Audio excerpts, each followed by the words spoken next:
हे मेघ, जाने से पहले तुम वहाँ जाने का मार्ग भली भांति समझ लो। मैं तुम्हें वहाँ तक पहुँचने का अनुकूल मार्ग बता देता हूँ। इससे तुम्हें वहाँ तक पहुँचने में किसी प्रकार का कष्ट नहीं होगा। तुम्हें मार्ग समझाने के बाद मैं तुम्हें अपना संदेश बताऊँगा। वहाँ तक का मार्ग बहुत लंबा है, इसीलिए तुम्हारा थक जाना स्वाभाविक ही है। उस अवस्था में तुम पर्वत की चोटियों पर विश्राम करते हुए जाना। रास्ते में जब जब भी तुम बरसोगे तो तुम्हारा शरीर काफ़ी हल्का हो जाएगा।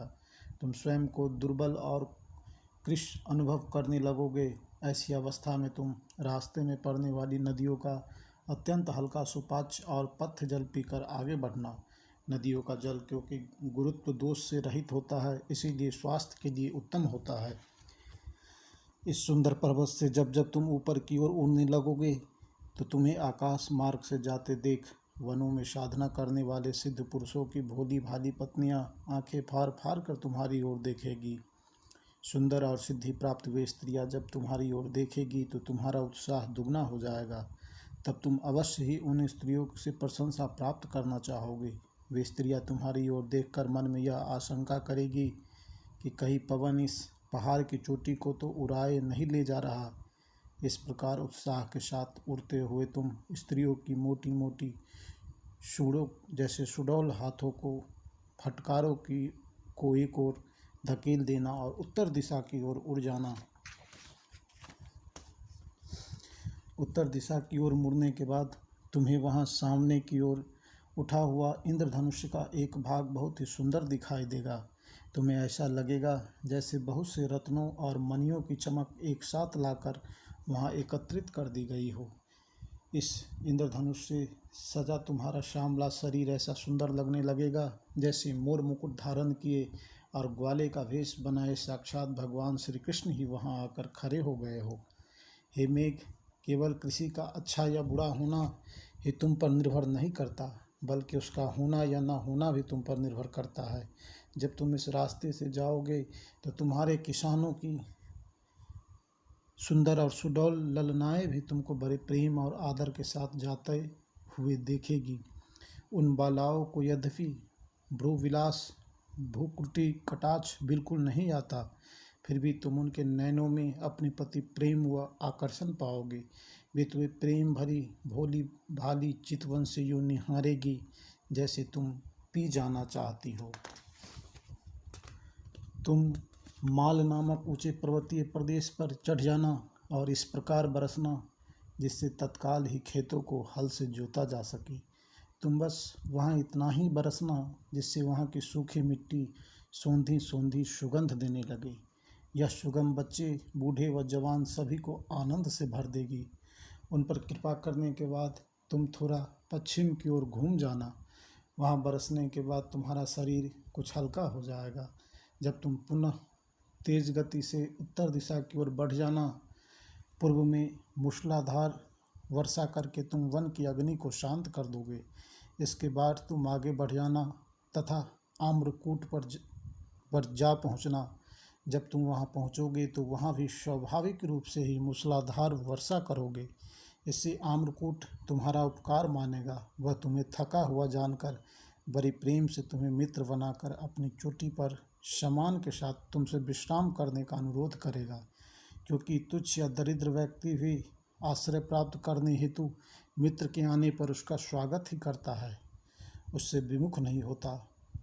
वह उस मित्र द्वारा पूर्व में किए हुए उपकारों को याद करता है।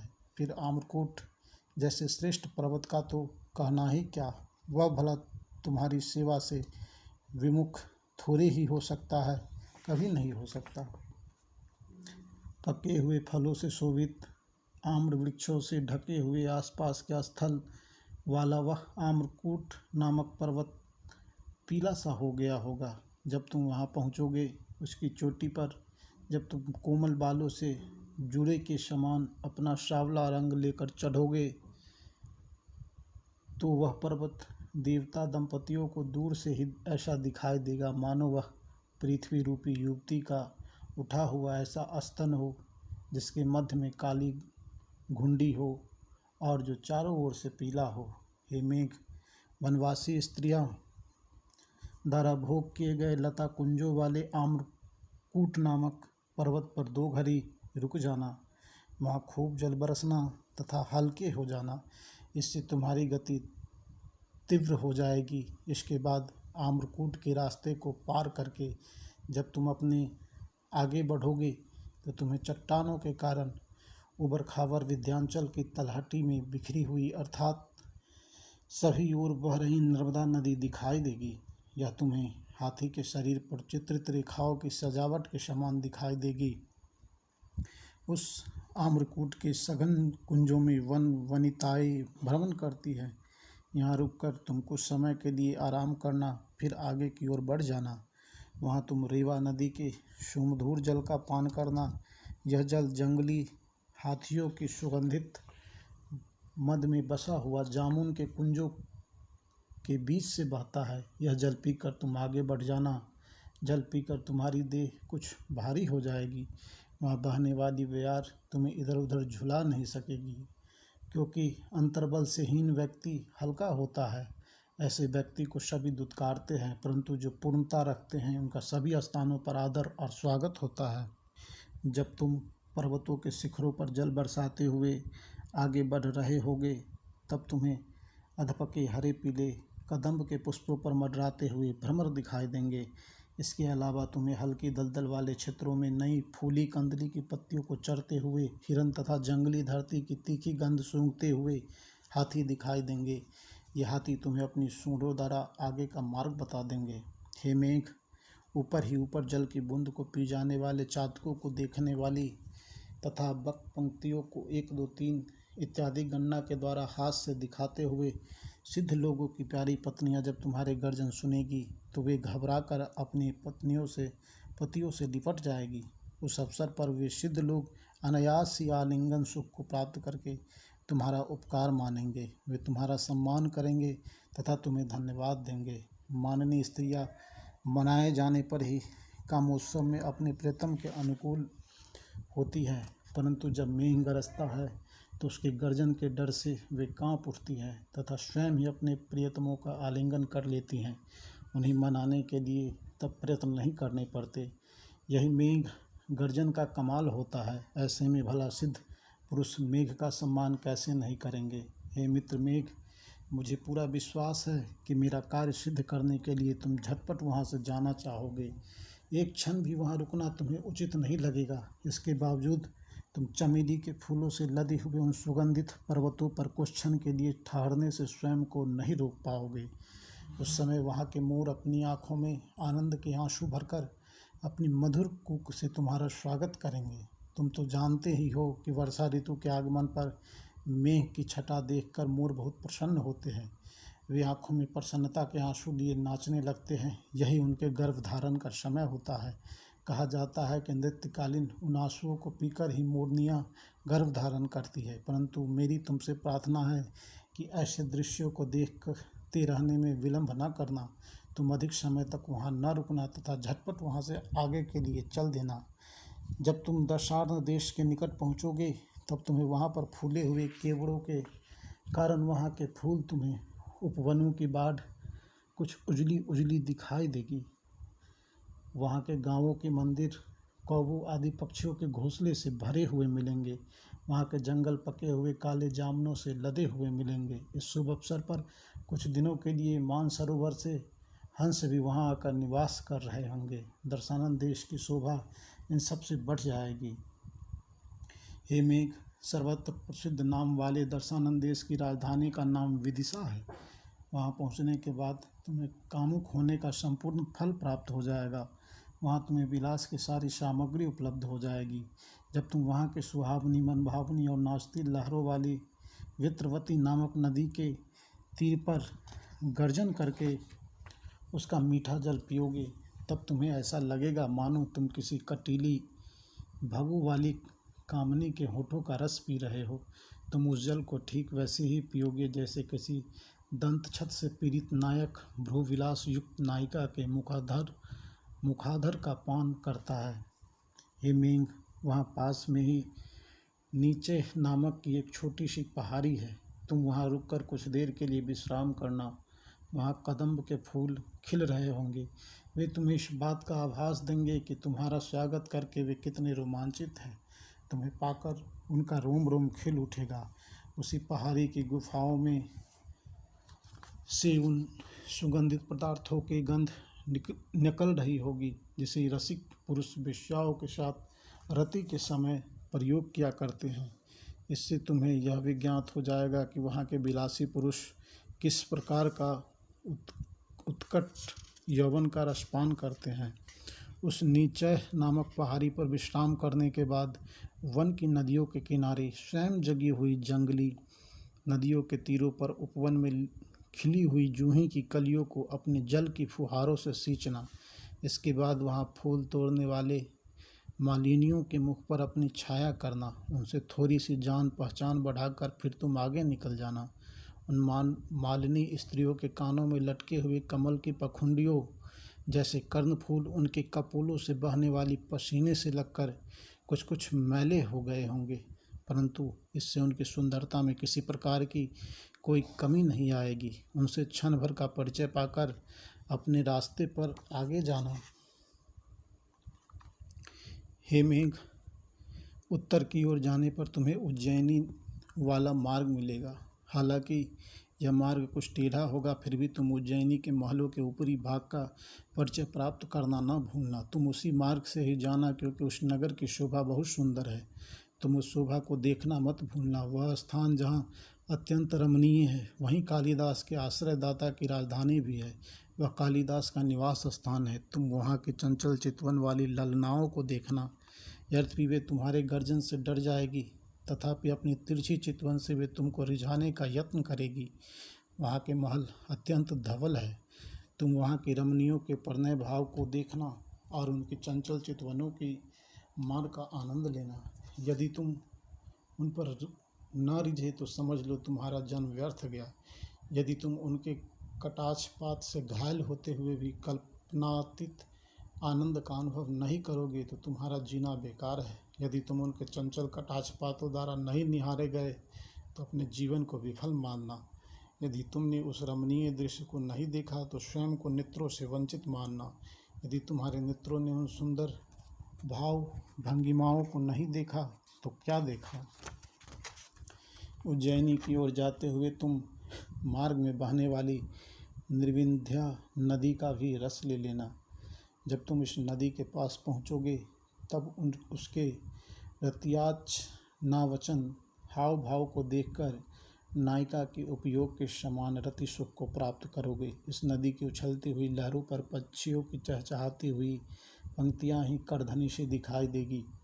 वह सुंदर ढंग से रुक रुक कर बह रही होगी कि उसमें परी भंवर तुम्हें उसकी नाभि की तरह दिखाई देगी। हे मेघ, तुम तो जानते ही हो कि स्त्रियां अपनी चटक मटक दिखाकर ही अपने प्रेमियों को अपने प्रेम की बात बताया करती हैं, बोलकर नहीं। इसी प्रकार निर्विंध्या नदी भी अपने हाव भाव दिखाकर तुम्हें अपनी ओर आकर्षित करेगी। जैसे कोई नायक बड़े प्रेम से नायिका से मिलकर रति सुख प्राप्त करता है, वैसे ही तुम भी निर्विंध्या का आनंद लोगे। अतः प्रणय सुख को प्राप्त करने में तुम्हें कोई बाधा नहीं आएगी। ये सौभाग्यशाली मेघ, इस समय तुम्हारे वियोग में निर्विंध्या नदी की धारा किसी ललना के चोटी के समान पतली हो गई होगी। उसके तट पर उगे वृक्षों के पत्ते सूख गए होंगे और पीले पड़ गए होंगे। उसकी स्थिति विरहिणी नायिका जैसी होगी। अपनी ऐसी वियोग की दशा दिखाकर वह नदी यही बता रही होगी कि वह तुम्हारे वियोग में किस प्रकार सूखी जा रही है। तुम तो जानते ही हो कि विरह में स्त्रियां बाल नहीं संवारती, किंतु बाल इकट्ठे करके चोटी बांध लेती है। वे चिंता के कारण दुबली और पीली पड़ जाती है तथा बेचैनी से अपने प्रियतम की प्रतीक्षा करती हैं। कोई विरहिणी अपनी नायक की प्रतीक्षा करे, विरह में तड़पे, तो वह नायक का सौभाग्य ही होता है। इसका अर्थ यह होता है कि वह किसी दूसरे की नहीं हुई। इसलिए तुम निर्विंध्या की दीनहीन और क्षीण भावना को जिस प्रकार भी संभव हो दूर करना। उस पर जल बरसाकर तुम ऐसा उपाय करना जिससे कि उसका दुबलापन दूर हो जाए। अवंती देश में पहुंचकर तुम उस विशाल नगरी की ओर प्रस्थान करना। जिसका वर्णन कुछ ही देर पहले मैंने किया था। वहाँ के वृद्धजन बड़े विद्वान हैं। वे लोग महाराजा उदयन की गाथा को भली प्रकार से जानते और समझते हैं। महाराजा उदयन उस देश पर किसी युग में राज करते थे। उसकी कथा कुछ इस प्रकार है। उज्जैनी के राजा प्रद्युत की पुत्री वासवदत्ता कारागृह में उदयन से वीणा सीखा करती थी। वीणा सीखते सीखते वह उसके प्रेम में ऐसी दीवानी हो गई कि उसके साथ ही पलायन कर गई, या फिर उदयन ने उसका अपहरण उसी की इच्छा से किया। इस प्रेम व रस से भरी कथा को वहाँ के वृद्धजन चटखारे ले लेकर सुनते और सुनाते हैं। दूर से देखने पर वह नगरी ऐसी लगती है मानो स्वर्ग में अपने पुण्यों का फल भोगने वाले पुण्यात्मा लोग अपना पुण्य समाप्त होने से पहले ही अपने बचे हुए पुण्य के बदले में स्वर्ग का कोई चमकीला भाग लेकर उसे अपने साथ धरती पर उतार लाए हो। उस नगरी में मतवाले सारस पक्षियों की मीठी बोली को दूर तक फैलाता हुआ, प्रातःकाल खिले हुए कमलों की गंध में बसा हुआ और शरीर को सुहाने वाला सिप्रा नदी का सुंदर वायु स्त्रियों की रति पीड़ा को उसी प्रकार दूर कर रहा होगा जिस प्रकार कोई चतुर प्रेमी मीठी मीठी बातें बनाकर प्रेमिका को फुलील सुहाकर और पंखा झलकर संभोग से थकी हुई अपनी प्रियतमा की थकावट को दूर करता है। उज्जैनी नगरी के हाट बाजारों में कहीं तो तुम्हें करोड़ों मोतियों की ऐसी मालाएं सजी हुई मिलेगी जिनके बीच बीच में बड़े बड़े रत्न गुथे हुए हो। कहीं करोड़ों शंख और कहीं सीपियाँ रखी हुई दिखाई देगी। कहीं कहीं पर नई घास के समान नीले और चमकीले नीलम बिछे हुए दिखाई देंगे, तो कहीं मूंगों के टुकड़े दिखाई देंगे। उन सब को देखकर तुम्हें ऐसा लगेगा जैसे समुद्र से सभी प्रकार के रत्न निकाल कर यहाँ ला कर रख दिए गए हो। इस कारण समुद्र में तो अब केवल खारा पानी ही शेष रह गया होगा। इस विशाल नगरी में वत्सराज उदयन ने प्रद्युत की प्रिय पुत्री वासवदत्ता का अपहरण किया था। उसी राजा प्रद्युत का इस नगरी में सुवर्ण निर्मित ताल वृक्षों का वन था। यह भी सुना जाता है कि इस नगरी में मद से उन्मत्त नीलगिरी नाम का हाथी अपना खूंटा उखाड़ कर इधर उधर मदमस्त सा घूमा फिरता था। सुनने में तो यह भी आता है कि कथा सरित सागर के अनुसार प्रद्युत की तपस्या से प्रसन्न होकर भवानी माँ ने वरदान के रूप में उसे एक ऐसा खड्ग दिया था जो कभी पराजित न हो सके। इसके अलावा अंगारिक दैत्य की अनन्य सुंदरी कन्या अंगारिका से उसके विवाह का वरदान दिया था तथा ऐरावत के समान नीलगिरी नाम का हाथी भी दिया था। बाद में अंगारिका के गर्भ से एक पुत्र उत्पन्न हुआ था। उस पुत्र के जन्मोत्सव पर इंद्र को भी निमंत्रित किया गया था। तब इंद्र ने प्रद्युत को एक पुत्री होने का वरदान दिया था। वही पुत्री वासवदत्ता थी। इस प्रकार की प्राचीन कथाओं के द्वारा वहाँ के जानकार लोग अन्य देशों से आए हुए अपने प्रियजनों का मनोरंजन कर रहे होंगे। हे मेघ, तुम्हें उस उज्जैनी नगरी में जाना है जिसमें घोड़े पत्तों के समान हरे और सूर्य के घोरों से प्रतिस्पर्धा करने वाले हैं, जो पर्वत के समान ऊंचे तथा मदजल बह जाने के कारण मेघ के समान ही वर्षा करने वाले हैं। यहाँ के श्रेष्ठ योद्धा है जो युद्ध में रावण के सम्मुख खड़े हो चुके हैं। रावण की चंद्रहास नामक तलवार के वार से जिनके शरीरों पर घाव के चिन्ह बन चुके हैं तथा उनसे जिनकी आभूषणों को धारण करने की इच्छा समाप्त हो गई है। हे मेघ, वहाँ के भवनों में जलाया गया अगर का धुआं या खिड़कियों के रास्ते निकले हुए केश प्रसाधक द्रव्य तुम्हारे शरीर को परिपुष्ट ही करेंगे। इसके साथ ही वहाँ के पालतू मोर तुम्हें अपना मित्र या निकट संबंधी जानकर नाच नाच कर तुम्हारा स्वागत करेंगे। तुम फूलों की गंध से महकते हुए वहाँ के सुंदर भवनों की सजावट देखकर तथा सुंदर स्त्रियों के चरणों में लगी हुई महावर से लाल पैरों की छाप को देखकर अपनी थकान दूर कर लेना। इसके बाद तुम तीनों लोकों के अधिपति तथा चंडी के स्वामी महाकाल के महामंदिर की ओर चल देना। तुम्हारा स्वरूप स्वामी महादेव के कंठ के समान शोभा वाला है। जब तुम वहां पहुंचोगे तो शिव जी के गण अपनी स्वामी शिव जी के कंठ के समान ही नीला समझकर तुम्हें बड़े आदर से देखेंगे। वहीं समीप की एक छोटी नदी बहती है जिसका नाम गंधवती है, जिसका शाब्दिक अर्थ है सुगंध वाली। यहाँ जब युवतियाँ स्नान करती है तो उनके शरीर में लगे कुमकुम आदि सुगंधित द्रव्य जल में घुल जाते हैं, जिससे मन सुगंधित हो उठता है। वहाँ जल विहार करती हुई युवतियों के स्नान करने से महकता हुआ और कमल की गंध से बसी हुई इस नदी की ओर से आने वाला पवन महाकाल के मंदिर के उपवन को बारंबार झुला रहा होगा। हे मेघ, तुम महाकाल के मंदिर में सायंकाल होने से पहले ही पहुंच जाना। तुम तब तक वहां रुकना जब तक कि सूर्य आँखों से ओझल न हो जाए, अर्थात सूर्यास्त न हो जाए। वहाँ संध्याकालीन पूजा आरती के समय तुम अवश्य उपस्थित रहना, क्योंकि महाकाल के मंदिर की सायंकालीन पूजा बड़ी ही भव्यतापूर्ण होती है। उस पूजा के समय तुम गंभीर गर्जना करना, जब वहाँ विशाल नगाड़े बजाने की आवश्यकता नहीं रहेगी। तुम्हारा गर्जन ही पूजा में नगाड़े का काम करेगा और तुम्हें इसका अखंड फल प्राप्त होगा।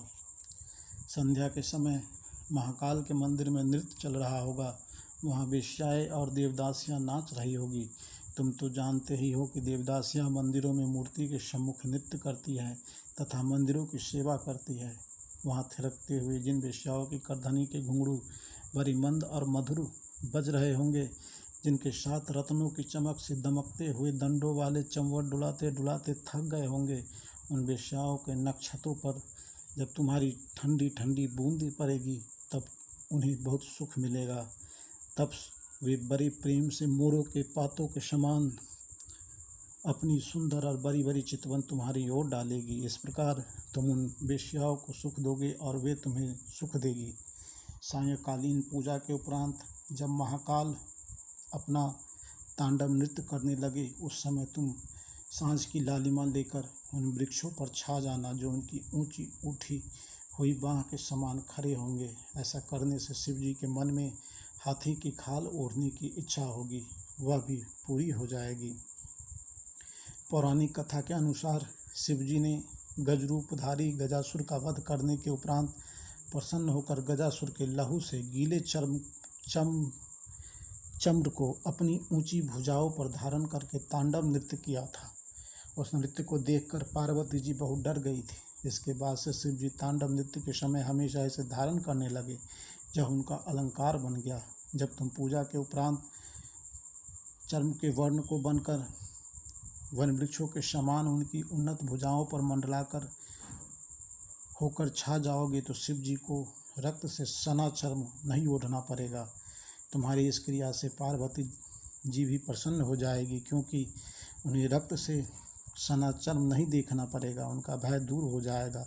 तब वे शिव जी के प्रति तुम्हारी भक्ति को निश्चल नयन होकर देखेगी और वे तुम पर अत्यधिक प्रसन्न हो जाएगी। वह स्त्री जो काम के वशीभूत होकर नीला वस्त्र धारण करके रात्रि के समय किसी निश्चित स्थान पर अपने प्रेमी से मिलने जाती है, उन्हें अभिसारिका कहा जाता है। हे मेघ, जो अभिसारिकाएँ अपनी प्रेमियों से मिलने के लिए घनी अंधेरी रात में घर से निकली होगी, उन्हें मार्ग में अंधेरे के कारण कुछ भी नहीं सूझता होगा। तुम्हारे आकाश में छा जाने से तो अंधेरा और भी बढ़ जाएगा। जब तुम कसौटी में सोने के समान दहकने वाली अपनी बिजली से उन्हें रास्ता दिखा देना, वे अभिसारिकाएँ तुम्हारा बहुत उपकार मानेगी। परंतु एक बात का अवश्य ध्यान रखना, उस समय न तो तुम गरजना और न ही बरसना। यदि तुम गरजे या बरसे तो इससे